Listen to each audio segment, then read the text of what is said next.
good in pain. No, seriously, it's optional. It's optional to wear pink, and I don't own a vestment. But today, all three readings have a message for us. There is a message of rejoice, because that's what Latin means, rejoice. Because in all three readings, there is this message of conversion, returning back to God. And my homily is going to be based on the gospel reading from Luke, the famous parable, the prodigal son. Prodigal means somebody that extravagant, spends money extravagant way.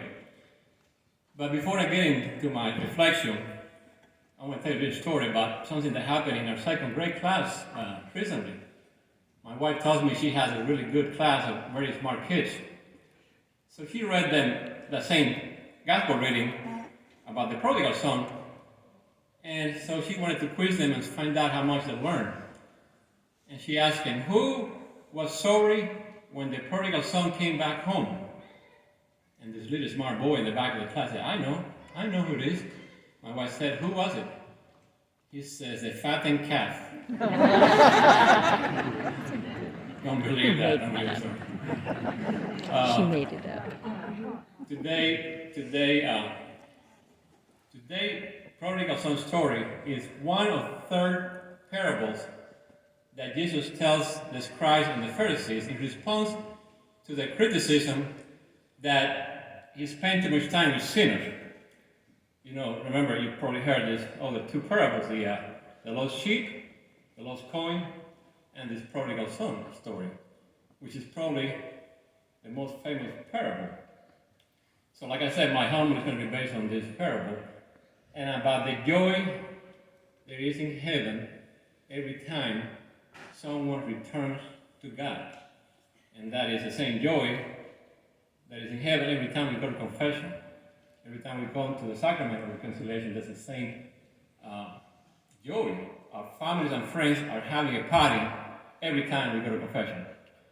But, you know, in this story, there's three characters. The prodigal son, the younger brother, the older brother, and this amazing father, the merciful father. And I give you a secret, I'll tell you a secret. Secret is that these three characters represent something very important for us to reflect on. The merciful father represents our Heavenly Father. And the two brothers represent us. In any given time in our life, we can be like the two brothers. So, you know, this parable could have been called easily the merciful Father. Because mercy is the greatest form of love. And that's what we're going to learn as we meditate and reflect on this story, on this merciful Father. So we see from the beginning of the story, parable, that this younger brother, which we call the prodigal son, comes to his father and asks him for his inheritance. And this was a big slap on the face of the father. This was a wealthy father. Notice he has no wife. So it's more a representation of what God is. And this father reacts in a very amazing way to his son's demand. Instead of being insulted, instead of disowning his son, like any normal father would do if he had been insulted, like this younger son insulted his father because he was alive. There's no time to give an inheritance to anybody when the father is still alive. But this father reacted with divine love.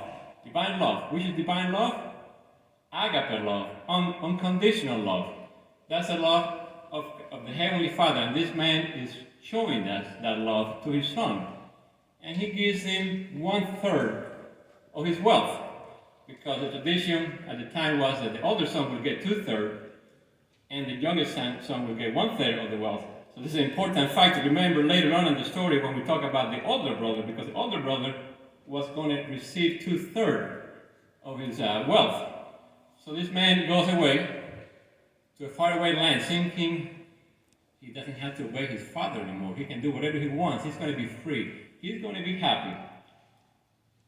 It's the opposite. It's the opposite. This is happening to us because out of pride, this man, out of pride, his younger brother, out of pride, goes away with this false lie from the devil that tells us when we do whatever we want, we're free. Not true. And that is the same lie that our culture is telling us today. It used to be 10 years ago, the message was, do whatever you want as long as you don't hurt somebody. Today, it's even worse. Today the message is, do whatever you want. That's what we hear today. And you see, little boys, 6 years old, are being told that they can become a girl. What pride? And not the pride of the little boy, I'm talking about the pride of this culture that tells a little boy that he can disconfigure his body and become a girl. That's tremendous pride of our culture today. But this father, like I said, gives him 1/3, he goes away. So this son goes away to a faraway land and spends all his money. And what happens to him? He hits bottom. And that's what we need to do when we know of an addict in our family or relatives. They need to hit bottom. Because what happens when you hit bottom? Humility comes in. And this pride that gets us in trouble goes away. And then there is a transformation in us. There is a transformation that we all need. We all need. We all are like this prodigal son in some way or another. We all addicted to something. So we all need this transformation when we become humble. And that is when the graces of God will take effect in us. Because we cannot, by our sense, by our willpower, change ourselves. We cannot change ourselves. Only the graces of God can change us. And only the graces of God are effective in a humble and contrite heart. Yesterday's psalm reading, if you guys read the readings yesterday, what God says, I'm not looking for sacrifice. I'm looking for a humble and contrite heart. That's what he wants. So we see this man, his bottom, and there is a change. He knows he needs to go back to his father. And what does he do? He prepared a confession, just like in the sacrament of reconciliation. This confession has all the elements. He's going to confess to his father, said, I sin against you and against heaven. Take me back as a servant. I will obey you. Right? This thing even has a penance in it. So because he's gone through this transformation, and that's a transformation that needs to happen when we go to confession, with a humble and contrite heart. So we see something very peculiar again from the father. This father has let him be free, has let him have his money. He hasn't gone after his son. He understands that the son has to love him out of his free will. So, but what has he been doing? He's been looking out the window every day for his son to come back. And he sees his son for a far distance away, and he can't wait for the son to get to his house. He goes running out to him. And you know, this, for a man of his wealth and his importance, it's embarrassing that he'd go running after his son, because his neighbors must have known what happened. So his neighbors seen this man running after a son that went and spent all his money on a life of sin. And he goes and he embraces his son. The mercy of God is shown here. The mercy of God that he has for each one of us. And he doesn't even let his son finish his confession. He says to him, to the servant, he's like, put a sandal on him, put a robe on him, put a ring on him, and let's kill the fattened calf and let's celebrate. Because my son was dead and now he's alive. My son was dead and now he's alive. That's what happens to us when we go to confession. And when this transformation that I've been talking about happens, we are transformed. We become alive and fired with the love of Christ. But then we have another person here that we need to talk about, is the older brother.